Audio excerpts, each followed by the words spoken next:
Hi, and welcome back to the Search Session, the video podcast series where we want to bring you to straight to the future of search and digital marketing. Today, we are going to talk about how the changes that we are living are experienced by agencies. And who best than Heather Physioc and Kevin Gibbons to talk about this, uh, to have this conversation with. Heather is the Chief Discoverability Officer of VRL, a global creative agency. And when I mean global, it's global. I mean offices all over the world, even in Mongolia. And Kevin Gibbons instead is the founder of Resignal, a very well-known agency in our world, and who is a truly believer of success as a consequence of a strong strategy and team building and team working. And a proof of that is that Resignal literally won, I think, dozens of search awards with really great entries. Peter is not just a marketer. I mean, nobody is just a marketer, but she has a really great side hobby with wonderful results. She really loves photography and nature. And if you want, and if Peter wants to share, she has a wonderful Instagram profile just dedicated to this passion she has. Welcome, Peter, and welcome, Kevin. How are you doing? Very well. Thank you for having us. Yeah, very good. Thank you. So, in the past episode, we always have talked about the impact AI is having on our work as a marketer, but not just in terms of the daily work, but even more as a way to rethink our work. Because AI is not just a tool; it's really a sort of revolution, if you want.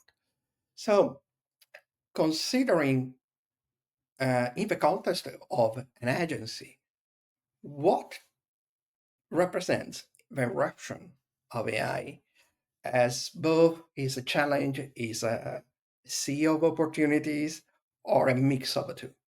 So, the way we're thinking about it at VML, the way we're talking about it mainly with clients is kind of through three key lenses. The first is, of course, how we can augment and accelerate our work and do more, better search work faster. A lot of the stuff that used to be a really manual grind is picking up speed, and we're able to deliver really great stuff for clients more efficiently than we were before. So, that's great news. That's an opportunity for SEO for sure, at least for now. The second big way that we are thinking about it is how it's changing the search landscape in all of the different ways and places that people can search and therefore brands can show up and intersect with people. It's creating all new different kinds of real estate and experiences that didn't exist before that we need to figure out how brands can be a part of. And finally, we're thinking about this really important part that I don't think the industry is talking about enough. And I think it's how AI is going to permanently change searcher expectations and behaviors. So much like when we got mobile devices and learned how to search near me, open now, and then we learned we didn't have to search near me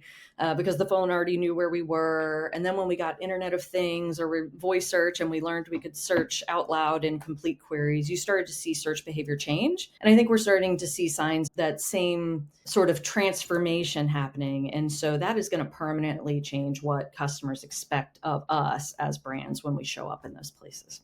Kevin? Yeah, I definitely think that's a really good summary in terms of kind of the world that we're in right now, essentially. And I'd agree in terms of those key points. I think for us, very much in terms of how we approach using AI to help our clients, it's in the efficiencies, the research, and it is basically, yeah, how do you become more efficient? It's not how do you write a strategy. So I know there's been quotes thrown around of I think it's 95% of marketing tasks will be automated in future. And again, it's stuff like that I would take with a pinch of salt. But equally, I wouldn't be completely naive to say that that number is zero. I think it's somewhere in the middle. But I equally think that the strategy elements of knowing what to do, how that equates to an overall client's problems, their overall market, how you refine, test, learn, experiment, you absolutely need experience and people behind that, but the efficiencies are there, and there's certainly opportunities to leverage that. I think the behavior is really important because if the behavior wasn't shifting, this isn't a big deal. And again, we've seen certain things come from Google in the past through Google Wave, who remembers that? And yeah, kind of the quotes again around voice search. And again, it's that sort of thing where I think everything should be taken with a pinch of salt, but with some dose of reality as well. Of voice search doesn't mean that actually it's not useful at all. It's just no one knew where that was going at that point in time. AI feels, I would say, certainly much more significant in terms of how that's going to be evolved into the future. There's massive investment into it, and people seriously will be looking to make this happen in terms of how it progresses. And equally, I don't think we've really scratched the surface if you were to think about what this looks like in 2 or 3 years' time, let alone 5 or 10 years. So I think it needs to be treated seriously, but you also do need to look at the behaviours of what people are doing. One thing I was thinking back to was when I started SEO in 2003, and although that sounds like a long time ago, um, Google started in 98, and by 2003, I think they were probably already market leader. It certainly felt that way, that the approach would be Google first and anyone else kind of comes along for the ride a little bit. And to a certain extent, I'm not sure that's changed. I think now, for the first time since then, they have a serious threat of the likes of ChatGTP and Perplexity and what that looks like in the search journey. And I think the search journey is also a very important thing to think about here. Of I see this at the stage that we're at now, AI is extremely useful for research. I think the transactional end of a query and a customer lifestyle, you would still look for buying a product, for example. Google's the predominant source. I'm not saying it's the only source of traffic, but it's really how does AI play into that mix of a customer life cycle for me. It's and thinking about then how that builds into your client strategies. Yeah, totally. And I think that actually AI, apart the fascination that AI can have also to the mainstream public with respect other things, actually is having its really strong momentum right now. Also because this change of search behavior or how people search actually is not happening now. It was already happening at least for a few years now. I remember, if I think it was 3 summers ago, when Google itself, in a Google I/O, or no, in a public comparisons, was saying, okay, Google is not the only search engine. Younger generation now are using more Instagram and TikTok for searching, especially for searching restaurant places to go, and as if it was a real search engine and not a social media alone. So I think that this is already something. And before it was YouTube, the second biggest search engine in the world. It was almost a tagline for YouTube. And Yeah. that's why, citing a friend of mine, Giorgio Tavernetti, Italian SEO, he always talk about liquid search, because search is something somehow like water, when, I mean, it's not live and die only on a search engine. Search is something that starts from looking at something in the street or on TV and then starting to seeing it again on social media and then going on search and going back to social media.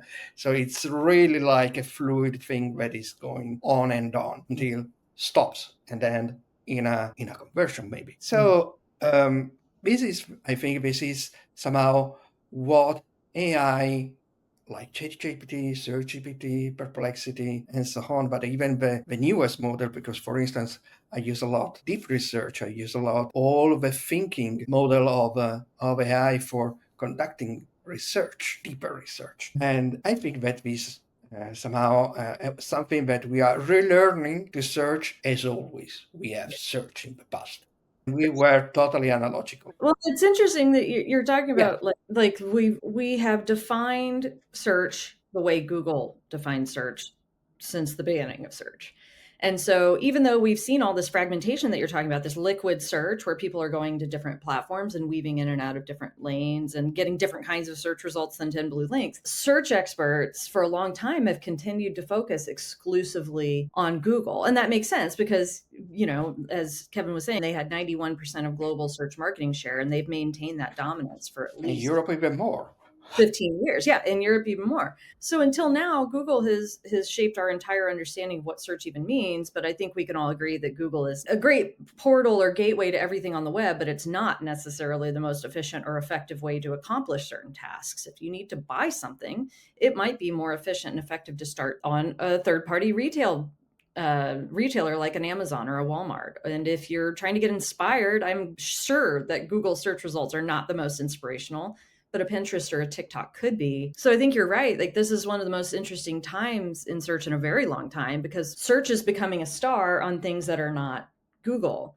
You've got platforms complaining that search is a competitive benefit. You've got TikTok saying they're taking a bite out of Google's Gen Z audience. Pinterest is the inspirational search engine. Amazon's posing commerce search threats. It's just redefining what search even means, because emerging tech and platforms and AI are changing that search experience and search behavior. So I really want to challenge the idea of search as Google, search as a platform, and instead encourage people to think about search as a human mindset when people are trying to do a certain thing. I completely agree with that point. I think you can fall into the trap or the bubble of you're kind of going from awareness to consideration to conversion, and it all begins and ends with search. And actually, the reality is there's different things at play in terms of that marketing mix. We're both on the agency side, but if you're looking for an SEO agency, for example, chances are the first thing you do probably isn't going to go to Google. It might be you would ask trusted industry peers, who would you recommend, or things like that. Then actually, again, it's the way that Google comes into that would be, okay, well, you want to do some of your own research in addition. I mean, branded search is very heavy, but that's obviously, you would have heard of that brand somewhere beforehand before you produce that query. And I think there's something about understanding the roles that the other platforms play, how that integrates with some of the kind of the offline advertising world as well, and what that looks like in terms of how you attract customers. And there's way much more than Google. Google has a very large slice of the pie and certainly a lot of sway in terms of clinching that sale, but it's not the only conversion source, and it's certainly in terms of that stage of journey, I would doubt it's the only platform that people would look at, certainly as a high percentage. So yeah, I think it's going back a step. I think it's really important to think about actually who are your customers and what do you do at those different stages in order to attract them. Yeah, I totally agree. And you should really have this perspective, even more than I have. Because I'm an SEO consultant, so I have a limited number of people asking or pitching me for work, for instance. So you surely have a bigger pulse of a situation client side. How the behavior of the client is toward all these AI things. Are they worried? Are they excited? Are they with the desire of entering in this challenge to be visible, for instance, in ChatGPT? But do they understood or not what is really is and what is the real situation?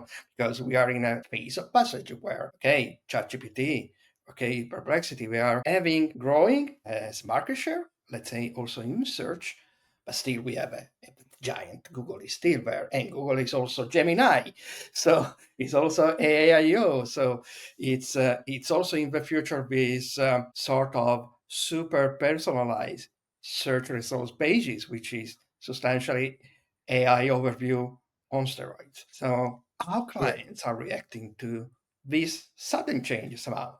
I think to answer your question on are they excited or are they a bit scared, the answer is yes to both. It's kind of they certainly don't want to be left behind, and they're probably scared of doing nothing and then realizing that what they had, certainly as a source of traffic and revenue, would slowly disappear and someone else might beat them. That's scary. It's also an opportunity.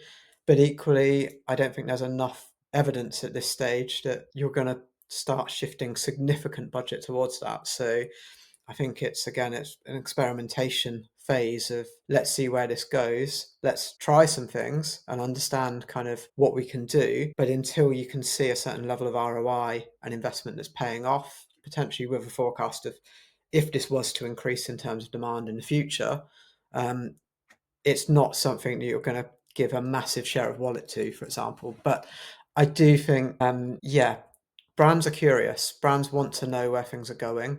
They don't have all the answers, and I'm not sure anyone realistically has 100% of the answers right now, probably even the platforms themselves.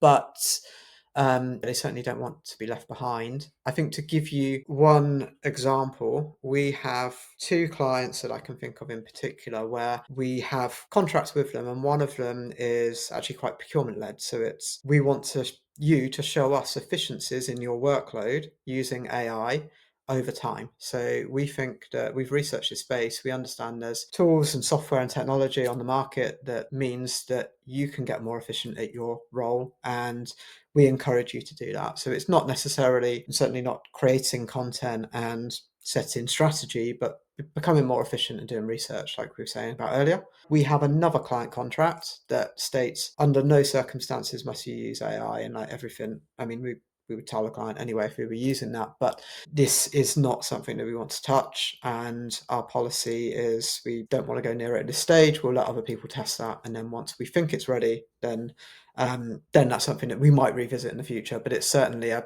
stance where they're not so keen to dip their toe in. And again, I don't think there's a right or wrong answer in that instance. It's just you have to understand what the culture and the values of that company is and what their position is on where they want to go with AI, and then align as an agency. You have to align yourself with that. I'd agree. I'm getting mixed responses. Some people are super excited and hungry and on the cutting edge. Others are terrified Yeah. about the risks. And I also agree. I don't see anybody pivoting all of their money into AI efforts necessarily.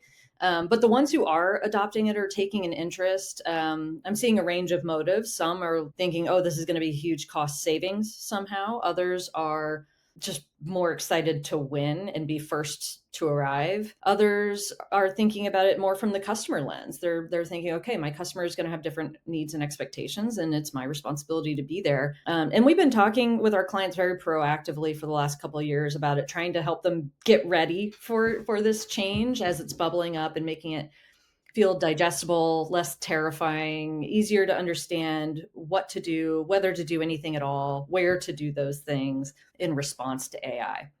I will say I felt like it was eerily quiet about it. Like people are going, oh, good, somebody's confident in what to do here. And, I feel like the clients felt that. But what's interesting is just this last couple months or so, I'm seeing a much bigger uptick in clients asking proactively about AI search and what it means for their brand. So I think it's like sinking in and they're starting to get ready to prompt. Yeah. Because I mean, when I talk about AI with clients, it's not just about the visibility in the AI environments, but it also how can we use AI to, as you were saying, Kevin, to make our work easier or to do things that for budget cost, maybe for limitation in some cases, we weren't able to do.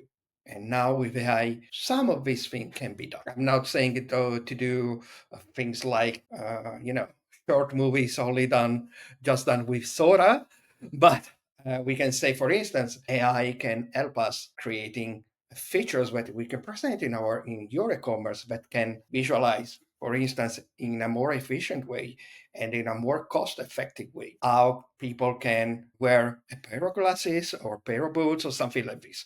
So features that can also help inside the website more than the classic old chatbot where you were typing and insulting because it was always based on pre-recorded, pre-thought answer. And but again, we serve a client. Now let's see your colleagues, your employees, the people inside the agency. I mean, this is something that I know because I have many friends in agency, and there is also in this case a mix between excitement because of many things you can do, but also some sort of scary because what happens if AI grow also as a tool so much that part of me is going to be not requested anymore? So how are you assuring your people about the opportunity. Challenges, yes, but opportunity of AI. Yeah, I think it's a good point. I've had terrible flashbacks when you mentioned chatbots because it's like some of them are just terrible. I don't even think they have I, let alone AI. It's one of those things of just like it's if you can improve that, then straight away that's worth it. But I take the point in terms of kind of the education of where this is going. And I think to one of the early points as well of when we're talking about how people find you and talking about different platforms. So TikTok being an example, and obviously with the LLMs, Perplexity, ChatGTP, etc. I think with TikTok as an example and Instagram and stuff like that, you could certainly argue the case that's important for certain clients where there's a heavy demographic of people using those platforms. With AI, it's a bit different because AI is central to where all of these platforms are going. So you could say, well, actually, we just use Google. We don't use AI. Google uses AI. So it's kind of like actually, in terms of how these results are surfaced, I think that is really important in terms of understanding kind of the role that has to play, and you can't ignore it. I think also just to the point around the education of people who are working with this as well.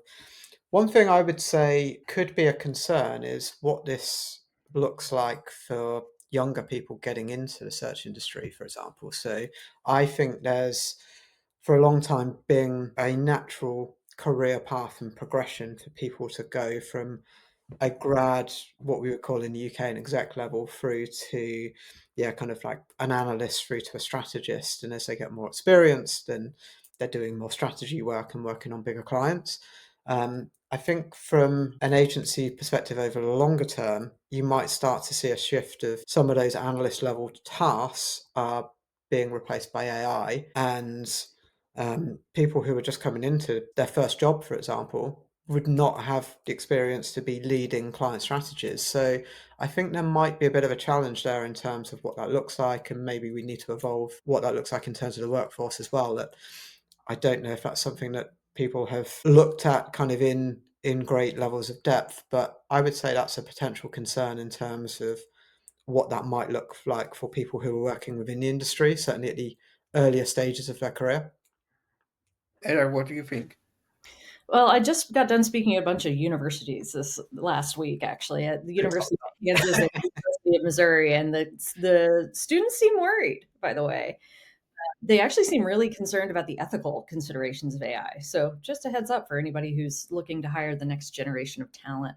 But as far as getting our workforce ready for it, once again, this is an area where we're trying to be very proactive, not reactive, and just knowledge is power, right? So we're trying to really embrace AI as part of our core discoverability strategy on those three pillars we talked about, how we do the work, where our brands show up, and what customers are doing. But I think the main area we're leaning into is definitely that first one, how we reduce the friction and the grind of our work. And so that's been a really easy sell for search talent. I think a lot of us have been doing things the same way, very manually for a very long time as an industry. And even people who are just now coming into it are going, there has got to be a better way to do certain things like, I don't know, large data set analysis or group keyword categorization. And there's things that should be automatable to a certain degree. So there's generally a lot of excitement about that side of it. But we're also trying to be really aggressive about building learning and training resources so people can add these different tools in their toolkit. Our agency has a proprietary AI platform that we call WPP Open, where it actually brings all of those LLMs and AIs and Dolly and Gemini and ChatGPT into one super secure, centrally located tool. So we're able to access all of those AI technologies in one place to serve our client work. And we're really heavily focused on just adoption in general and experimentation. That's the number one way we're going to lead the industry and lead our clients through this major transformation is just getting in there and doing things and trying things and then sharing what we're learning and exporting that knowledge. So there's definitely some, trepidation in the industry at large about whether AI is coming to replace our jobs, especially as there's a lot of external economic and political pressures where I'm at in the US. So there's just a lot of uncertainty right now, and that certainly adds to it. But we're just trying to take the position of owning it, embracing it, mastering it, and being confident in what we can do with it for our clients. I hope that helps. Just a little build.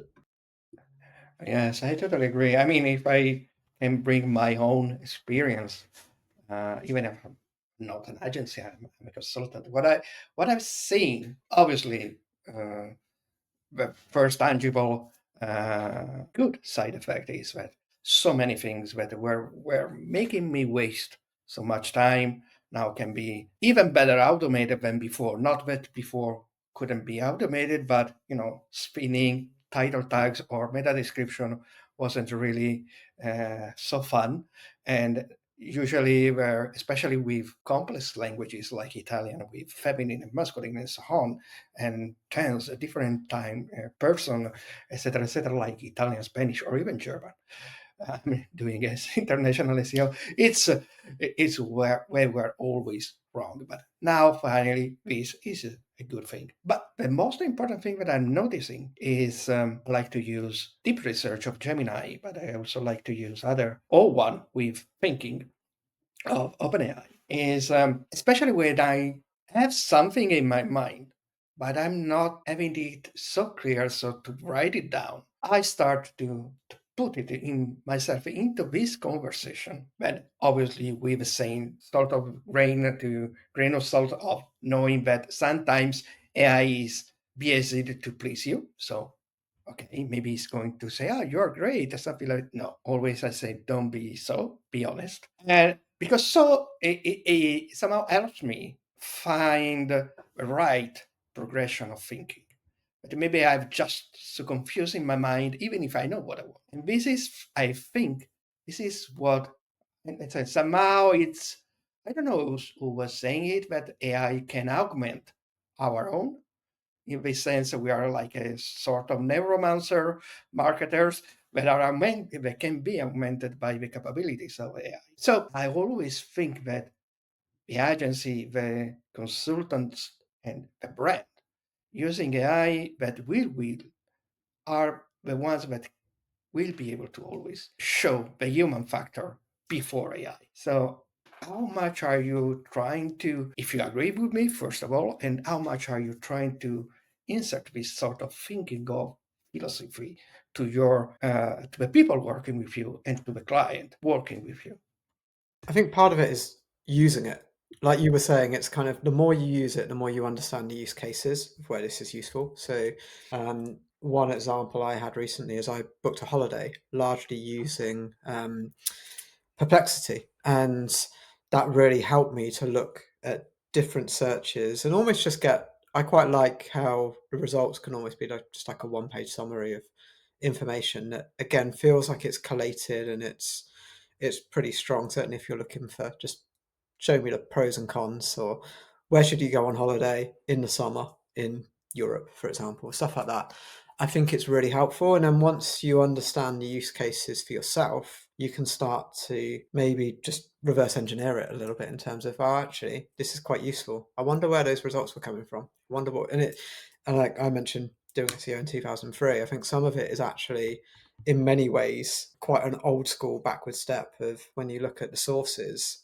I did a search last week for best SEO agencies in the UK, and I think out of the 10 or so that were listed, I probably heard of two of them. And this is what I do and have done for 20 years. So I feel like that the sources that are getting pulled in for that, for me, aren't particularly the most accurate. But at the same time, it's like, okay, well, if people are searching for stuff like that, and again, it's difficult to know search demand at this stage, but making some assumptions on if you were looking to use AI for these types of queries, what would get pulled in from that, and then yeah, like I say, reverse engineering it. And again, if you're doing that across the team, I think it's the same process of encourage people to use AI themselves, and then you'll probably start to spot opportunities when you're thinking about your clients' problems of how that comes into play, what stages of that searcher's journey would this be useful, and then you can start to think in terms of strategically what is it that you could be doing that could help to surface your clients kind of more consistently. Yeah. I'm thinking about it. I agree, fundamentally agree with everything Kevin just said. I'm going to think about it from a slightly different angle about how we're also kind of encouraging our clients to adopt this into their dialogue about search. So, as far as how we do it, totally agree with what Kevin was saying. We're just in there experimenting, showing clients what we can do with it, showing each other what we can do with it, and just getting better at learning those use cases and applying them. But to make it really simple to clients, I've been talking to them about the role that different kinds of searchable platforms play. And so I created kind of a key, a tool that explains the common kinds of search engines and how people use them. And many of them are not search engines, they're just platforms with heavily used search features that can tell us a lot about customers. So you have your traditional search engines like the Googles, the Bings, Yahoo, Baidu, Yandex, DuckDuckGo. And those are sort of the ubiquitous everything engines. They're the starting point for online search. You get access to exhaustive information throughout the entire internet. But then you look at social and entertainment searchable platforms like YouTube, Facebook, Instagram, TikTok, Pinterest, LinkedIn, even. Like, people are expecting to find content and entertainment and people and inspiration and trends in this like social communal environment. That's a different expectation. So take us to these conversational AI search experiences where you don't have to do a search, collect information in your human brain, back out, do another search, try to keep that in your brain while getting new information and like taking forever to do a thing. Instead, these conversational AI search engines are allowing you to do these integrated, synthesized conversational search results. So customers are expecting this interactive dialogue to answer their questions, synthesize information, accelerate tasks, all in this interactive chat in a compound way. So just kind of explaining to clients the difference between traditional social retail engines, mobile engines, vertical engines, voice search engines, and AI search kind of is helping illustrate why it's important that they connect all these dots and use AI and show up in the AI search experience because it's coming. Yeah, yeah. In fact, I think that the real revolution is not already here. The real revolution is somehow we have some glimpse, for instance, in Perplexity with its, let's say, multimodal searches and answers. But I think that when, and there, our good friend Google is the one that can really have the good card for winning. Because I'm still, I don't know you, but I'm still waiting Google to, he announced it 1 year ago already, or more than 1 year ago, he announced mom. And I'm still waiting to see mom on action. A real integration of conversational search, visual search, and textual search, classic search in all of the device, which is something that Google already has because you can move one search from one device to another device. But now, starting, just say you're watching a video of YouTube on your television and say, with your voice search connected to the television, Google search for that object in the background of a video. And you can start a search, which is visual, and then, okay, move a search to my mobile, and then so to start watching and navigating. I think that will be the real revolution. We are seeing We glimpses. used to obsess over the different platform or devices people would search on. Yeah, You're making me think of when we obsessed over mobile devices and then we obsessed over Internet of yeah. Things. I mean, Google is always so. It's But now putting instead us of some devices, carrots. we're talking about platforms. We want to understand all the different platforms that people search, right? Yeah, Whole thing. because search is liquid also in this sense. It started from a video, YouTube. YouTube now has more views on television, TV set than on a desktop or on a computer. I think So there's something in. I saw a very good talk at Turin Fest last year from Tom yeah, Anthony at Search Pilot, and he was talking about how the next level feels like it's going to be more personalization. So once this links with your data, your mobile apps, when you're doing that query, like my example of where should I go on holiday, if that's got the history of where do you like to go on holiday and everything else, then those results are going to become much more personalized and relevant to you, as opposed to a generic, this is just one query that can help everyone style search. So I think there's, like I say, there's, Photography and nature, for example. yeah, absolutely. totally. But this also makes me think, makes me have two questions. Um, One is more a consideration, more of an occasion. So this really strong uh, relation between, not that it wasn't there before, but between what we generically call branding and SEO. The other one is how good can be this hyper personalization, because hyper personalization, what space is giving to discovery real new things, and not only things that it's like when you go to Netflix. I mean, i'm I'm bored to see Netflix suggesting me always saying things, because he knows that I love science fiction. So I would prefer that, please present me something which is, let's say, 8 point on IMDb or Rotten Tomatoes than another 3.0 valuation sci-fi movie. So something which is a good balance, because this is important for me. But anyway, mm, how how do you think that this relation of personalization, and so how to use the classic tools of SEO, from content,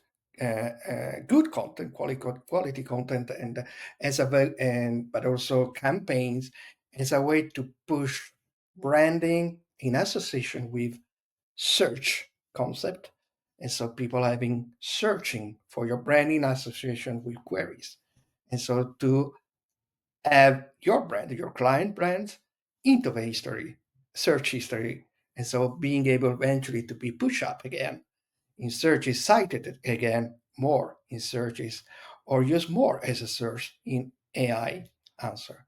Are you surely working on this side of marketing? I think it's also the most creative at the end of the day. Yeah, I don't mind taking this first, but I think in terms of some of it, I think is a natural extension of what we've been doing for a while. So it feels like for a long time we've now been talking about topics as opposed to keywords. I mean, obviously, if you go back long Yeah. enough, you might have a landing page that targets each keyword that you're going for in terms of an SEO strategy, and that feels like, again, it's been a while, if not a decade, since people were talking about that. I think now it's more topical, and it's actually how do you create the best piece of content around a given subject, and that piece of content might rank for a number of different keyword variations. And I think that's again becoming an authority. How do you create the type of content that should and does deserve to rank? So there's that side of things. So again, feels quite natural for that to get pulled into LLMs. Um, there's digital PR, which is building your awareness on external publishers around different topics. And again, I think that's certainly good for SEO. And you would imagine it's a positive in terms of being referenced from an LLM perspective. I think the more laser focused way, certainly at this stage, is to understand the sources that are frequently used within LLMs, and that might differ from platform to platform in order to how they collate and curate the information that is returned. And the more that you can understand what those sources are, the more chance you have of maybe being listed in them if there's gaps in that kind of universe, if you like, in terms of the sites that are being pulled through. So I think that's probably to me the biggest difference. But everything else, I feel like you should be doing in terms of your SEO strategy should be aligned with this fairly naturally. You're building a solid brand that should be getting picked up within these areas. But I think it's more about the nuances of how the LLMs play and getting to know that, so that if there's areas that are high on their criteria, you're aware of it, and then potentially you can try to I wouldn't say game the system, but at least understand how that works and align with that system. I think it was already important for us to think beyond the website and beyond Google, but it is more important now than probably ever before to consider the optimization of your whole digital portfolio, your owned, earned, and influenced digital assets. You mentioned digital PR. You don't control everything that happens there, but you can definitely influence what happens there. But because AI search is scraping and synthesizing information from all these different sources instead of returning one source at a time, that information could come from literally anywhere. So we're talking a lot with our brands about what brand experience means in the digital landscape now. And encouraging them to think more holistically about how they optimize that, but also how they're optimizing their media campaigns and experiences, just to ensure that the brand is paying off the promise of brand and campaign work when people see it in search and AI search results. We're thinking a lot about, again, that changing search behavior. So we're examining how the world searches for industries and brands and competitors and topics and entertainment or information or transactions and so on in different ways in these evolving searchable platforms. And then I also find it pairs really beautifully with social listening and strategy, just to identify changing search behaviors and fuel more real-time insights and campaigns and content around the brand, so we can be more responsive to stimuli in the market that are changing, or triggering people to search around the brand. Yeah, interesting. It's a fascinating topic, this one. I think we are going to see a lot of creativity. What I was saying, the human touch into this AI with the support of AI. Let's go back a little bit in time. And around this period, 5 years ago, we were all thinking to another thing, COVID-19. And I remember that was a really strong impact, obviously, in the life of everybody. But what represented for you, if it represented something as the life of the agency, because you were already working, yeah, Kevin, you were already working with, obviously, with a signal, and you were already working with in your agency now. So what represented and you what changed and what you're bringing back, bringing with you, I brought with you of those changes that COVID represented for us. For instance, Kevin, I think the fact that you are totally remote is somehow a consequence of that, no? It is, yeah. I'm just trying to think if there's anything outside of that, but I think that's certainly the biggest impact it's had is for us. We had an office in London for I think about 8 years, and we'd already gone down to I think we'd done a 4-day working week to a 3-day working week with remainder working from home.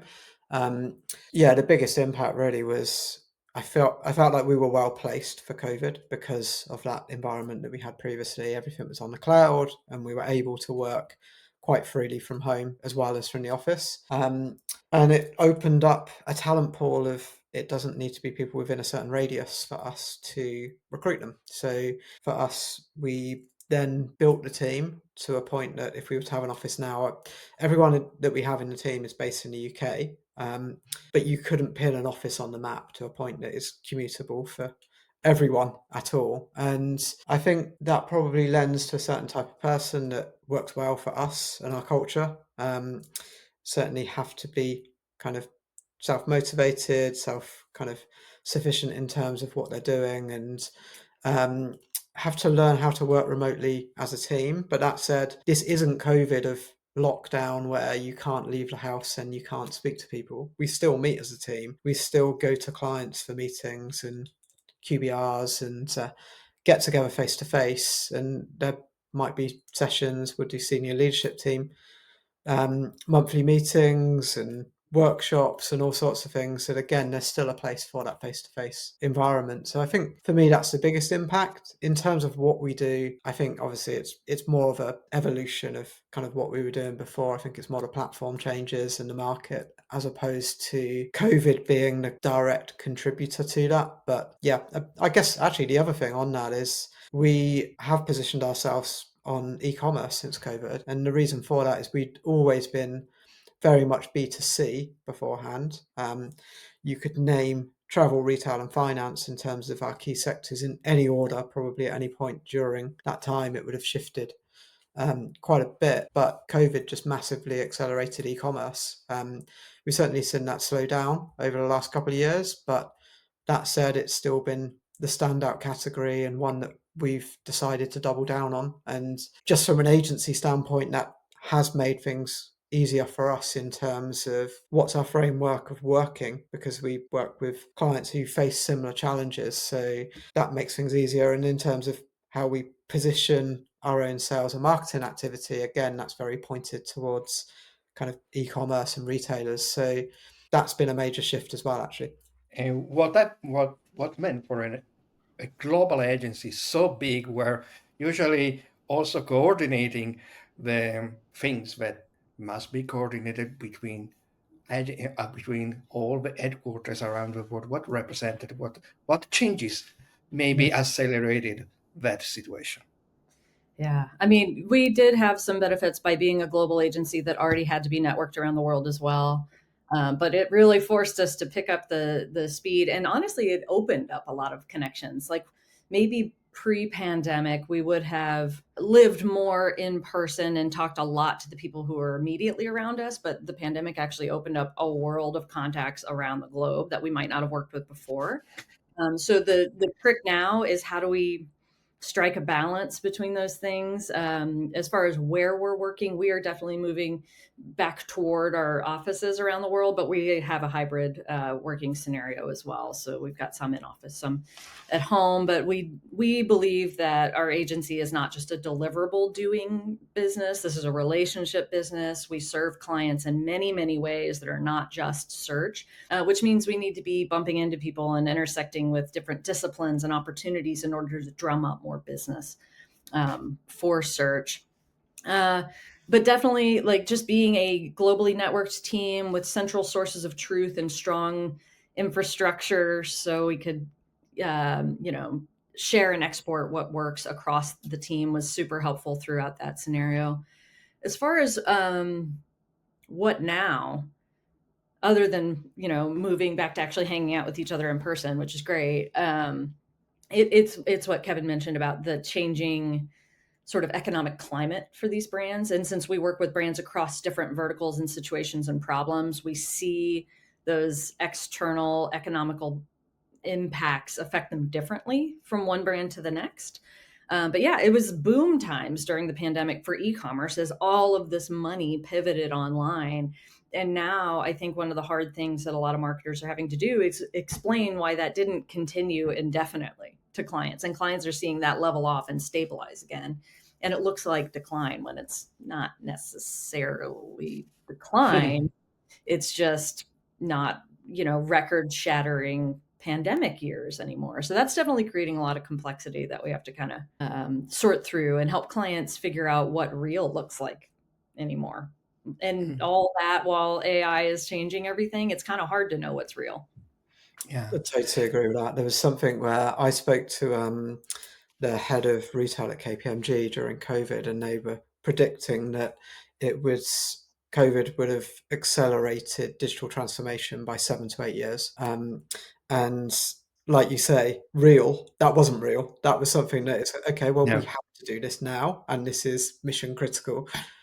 So everything was fast tracked during COVID, and now it is kind of a resetting of the baseline. That I think you're right. It's everyone just looks at what have you done in the last 12 months? How do we add an extra percentage on top of that without the reality check of, well, actually that massive spike that you had, that Yeah. wasn't real. And you can't Yeah. Yeah. rely. Yes.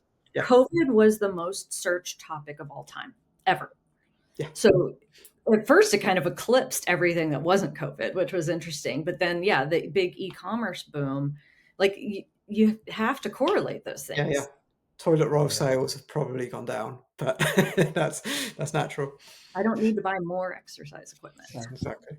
Okay. Let me do one last serious question. Then I will ask you very fast question, more the classic already Proust questionnaire. But the last serious question is about a classic problem that I saw, I experienced it from far with agency or friends like you, is the difficulty of retaining the excellence in agency. So because these, I mean, I think there are very few industry like search or digital marketing where people change of work so fast. So how an agency like yours are working for retaining this excellence that is making the story of your agency, so to maintain it into the agency. It's more a question of benefits, or it's more really about making the vision of the agency collide with the vision this person can have. And so I don't want to change because I really work well, even if maybe this other agency is offering me 2 grand more. What do you do? I mean, I'm really sincerely curious. So wait, so is this question about recruiting talent or No, clients? it's retaining your Talent, talent, not the talent, recruiting. the people working for us, Yeah, retain. How do we keep them? Basically, yes, how do we substantially, convince them? yes. Yeah, yeah. It's there's a lot of opportunity for a lot of search people out there, but it is about to be a tougher search job market for sure. Um, I think why would a search practitioner choose a big creative multidisciplinary agency like ours where we do all the things? um, Humbly speaking, search is not the center of the universe at an agency like this. Like, we're not even the star player because we are 1% of what the entire agency does. And so it is humbling to realize that you're just part of a big connected network. But if you love kind of collaborating across disciplines and doing things at the intersection of things that maybe weren't obviously related, if you like problems you've never seen before every single day, and just interesting critical thinking things, this is the most interesting creative place on earth to work. So we don't solve classic run-of-the-mill SEO problems only. We get to solve really, really interesting discoverability challenges. um, so if you're into that and you're sort of a creative problem solver type search expert, I think we can offer meaningful, inspired, challenging work in that way. But beyond that, I mean, we do have, as a global agency with global leadership, we have great benefits and we have great learning and professional development opportunities. And we have some of the smartest people I've ever worked with, truly, I'm not exaggerating, across all of these different areas of expertise. Just, I think I've worked there, what, 11 years now? Almost 11 years. And I think I have learned something new, not exaggerating, every single day.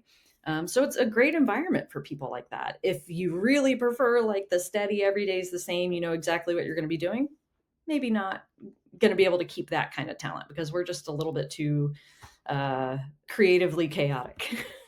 Oh, that's cool. Yeah, and I think maybe even going back to your earlier question of how's COVID changed, I think there's a balance of what people want to say yes to and enjoy doing, and versus that you get an extra 2 grand or whatever it might be. It could be an extra 10 grand, but I think it's stuff where it's understanding where people will enjoy spending their time, where will they thrive. And I wrote down a load of almost like bullet points when you mentioned this, but I think it starts with a clear vision and aligned values. Where is it you're going, and what type of company are you? And values are very much, this is your way of working. Doesn't mean that people are necessarily good or bad. It's just what's the right fit for you, so that you can make stronger assessments and have a larger degree of confidence that someone's going to work out if you were to hire them. I think being selective is really key. I think both in recruitment and with clients, in terms of the ones that you take on, because you can end up in a downward spiral quite easily of, we need to win a client, so we take on the wrong client. We've taken on the wrong client, so we hire the wrong person. And that very rarely ends in success. I think you end up having to unpick it quite frequently. And I think actually being a bit more clear around where do you want to go, and a bit more patient around how you're going to get there or how long it might take to get there in order to stay on that right path is really important. People do need to be rewarded. A quote that I've heard someone say before that I quite liked was, everything's about money, but salary isn't the only currency. And there's so many more things at play now than just that pure salary of, again, kind of flexibility being kind of a big one in terms of what people would like.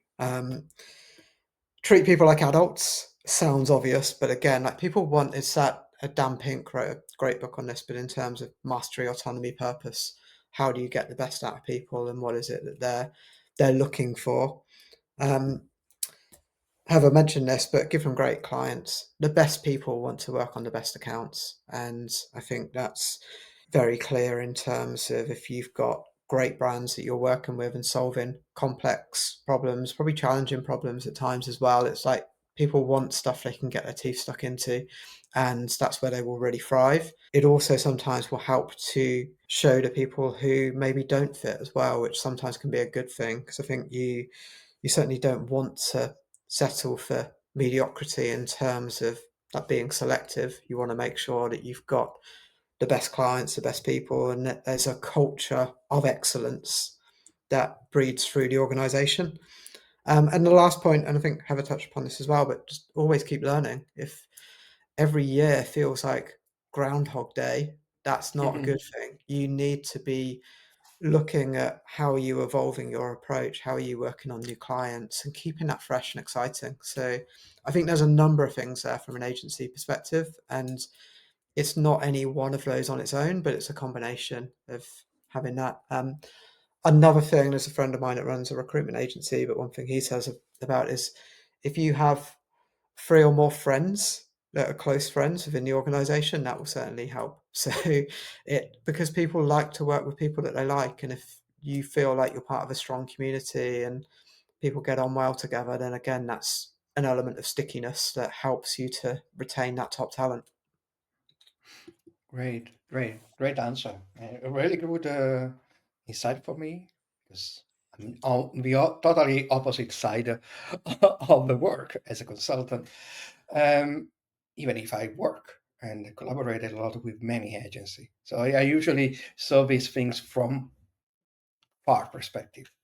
So let's conclude our great conversation. I really loved it, but with really fast question that I kindly ask you to answer equally fast without almost thinking, because so there are surely something coming out from your heart more than your brain, and that can help you, the people watching and listening to us, to know you even better. So let's change it to this kind of frame. And first question, let's do this before Heather and then Kevin.